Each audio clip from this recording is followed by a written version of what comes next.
പരീക്ഷാ ഭേദഗതി ബില്ലിൽ മാരത്തോൺ ചർച്ച പാർലമെന്റിൽ തുടരുകയാണ്. സഭാ നടപടികൾ തടസ്സപ്പെടുത്താനുള്ള പ്രതിപക്ഷ ശ്രമം വിജയിച്ചില്ല.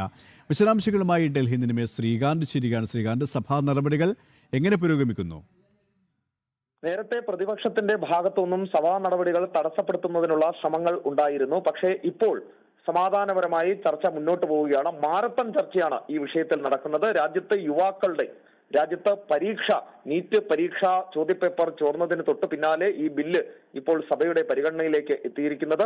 രാജ്യത്തെ യുവാക്കളുടെ, വിദ്യാർത്ഥികളുടെ ക്ഷേമം മുൻനിർത്തി, അവരുടെ ആവശ്യം മുൻനിർത്തിയാണ് ഈ ബില്ല് അവതരിപ്പിക്കുകയും ചെയ്യുന്നത്. ഏറ്റവും പ്രധാനപ്പെട്ട കാര്യം ഇതുമായി ബന്ധപ്പെട്ട് എടുത്തു പറയാൻ ഉള്ളത്, കോൺഗ്രസ് ആദ്യഘട്ടത്തിൽ ഈ ബില്ലിനെ എതിർത്ത് ബഹളം വെച്ച് രംഗത്ത് വരികയാണ് ഉണ്ടായത്. പക്ഷേ നിലവിൽ ഇപ്പോൾ ഇതിനോട് സഹകരിക്കുന്നുണ്ട്. ബില്ല് പാസ്സാകാൻ തന്നെയാണ് സാധ്യത. ശ്രീകാന്താണ് വിശദാംശങ്ങൾ നൽകിയത്.